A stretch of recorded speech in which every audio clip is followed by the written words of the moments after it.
Alhamdulillah. Alhamdulillah wa kafa wa salamun ala ibadihi alladhina astafa. Rabbi zidni ilma. Rabbi zidni ilma. Rabbi zidni ilma.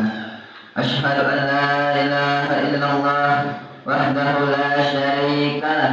Wa ashhadu anna sayyidana wa habibana wa azimana wa qa'idana wa qurrat a'yunina Muhammadin abduhu wa rasuluh wa safiyuhu wa habibuhu sallallahu alaihi wa ala kulli rasulin arsalah man ba'athahu Allah rahmatan lil alamin hadiyan wa mubashiran wa nadhira ballagha risalata wa addal amanata wa nasaha al ummah wa jazallahu anna khayra ma jaza nabiyyan min anbiya'i. Amma ba'd, ikhwatal iman wal islam, wallahu inni uhibbukum fillah wa atammani lakum khairat dunya wal akhirah wa hadlakum ala ta'atillah wa usikum wa nafsi bitaqwallah. Fabillahu alaika ya rabbi al-qadri bittaqwa la tabi' izzaha bidhullil ma'asi. Yaqulu Allah ta'ala fil Qur'anil azim, ya ayyuhalladzina amanu taqullaha wa tanzur nafsum ma qaddamat lighad wattaqullaha innallaha khabirun bima ta'malun. Sidang Jumat yang berbahagia, bertakwalah kepada Allah Subhanahu wa taala dengan sebenar-benar takwa dan berhati-hatilah dari godaan setan. Sebab setan itu pekerjaannya adalah mengajak dan memerintah kita kepada kejahatan dan kemungkaran. Setelah itu berserah dirilah kepada Allah dalam segala perkara.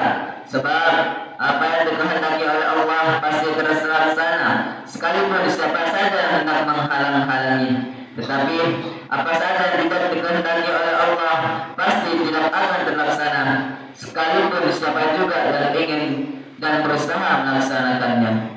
Allah Subhanahu wa taala berfirman, ya ayyuhalladzina amanu taqullaha wa tanzur nafsum ma qaddamat lighad wattaqullaha innallaha khabirun bima ta'malun. Hai orang-orang yang beriman, bertakwalah kepada Allah dan hendaklah setiap diri memperhatikan apa yang telah diperbuatnya untuk esok atau akhirat, dan bertakwalah kepada Allah. Sesungguhnya Allah Maha mengetahui apa yang kamu kerjakan. Quran surah Al-Hasyr ayat 18. Nabi sallallahu alaihi wasallam bersabda, laisa syadr biman adaban nasa walakinna syarina man ghalaba nafsah. Orang kuat bukanlah yang dapat mengalahkan orang lain, tetapi yang dapat mengendalikan nafsunya. Maksudnya, seorang yang dapat mengendalikan nafsunya adalah seseorang yang tinggi derajatnya di sisi Allah Subhanahu wa taala. Mengendalikan nafsu ada 3 macam. 1. Mengendalikan nafsu dari segala yang diharamkan. Macam ini yang paling berat. 2. Mengendalikan nafsu ketika melakukan amal-amal kebajikan. Dan yang ketiga, mengendalikan nafsu ketika menghadapi segala kesulitan dan bencana. Mengendalikan nafsu dari segala yang diharamkan termasuk macam yang paling berat. Jika seorang muslim dapat mengendalikan nafsunya dari segala yang diharamkan, maka dia termasuk seorang yang mulia.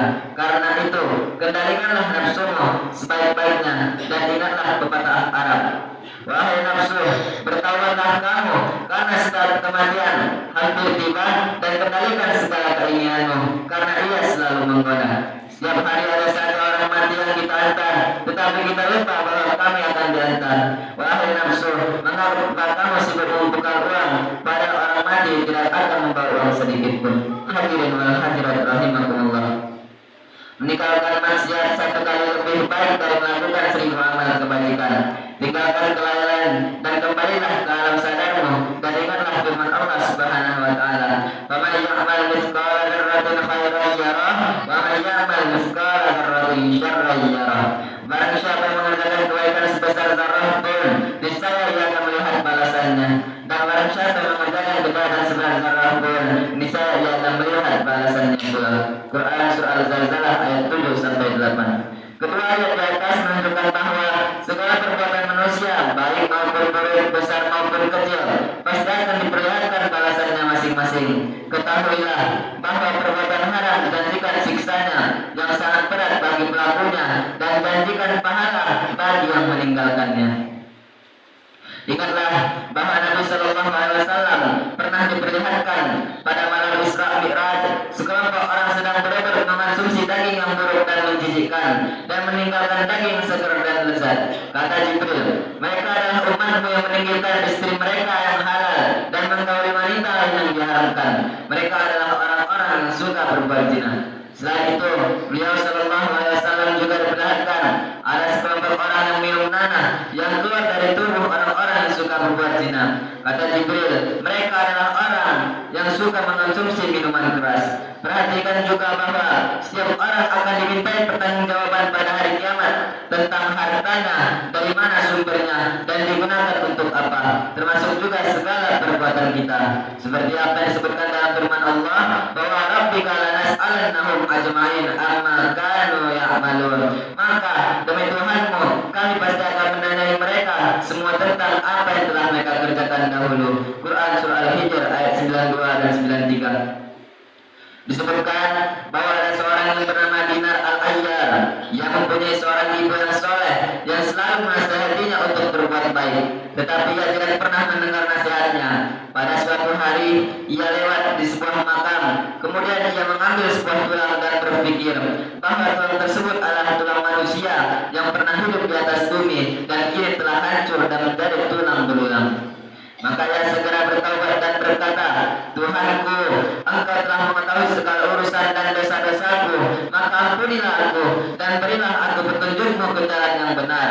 Kemudian ia mendatangi ibunya dan berkata, Ibuku, apa yang harus dilakukan oleh seorang budak yang melarikan diri ketika ia ditangkap oleh juragannya? Kata sang ibu, ia akan memperburuk pakaian dan makanannya, mengikat kedua tangan dan kakinya. Kata Dinar, aku ingin diberi pakaian yang kasar dan lakukan untukku apa yang seharusnya dilakukan bagi seorang budak yang melarikan diri. Maka ibunya melakukan apa yang diinginkan oleh putranya.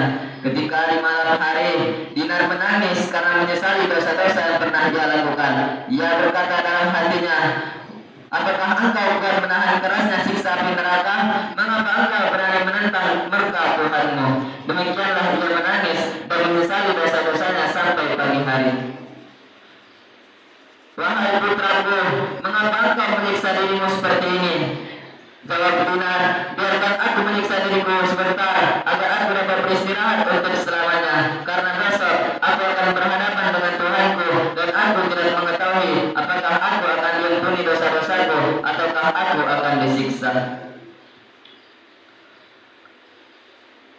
Setelah mayatnya dimandikan dan dikafani oleh ibunya, maka sang ibu memanggil orang banyak untuk mensolati dan menguburkannya.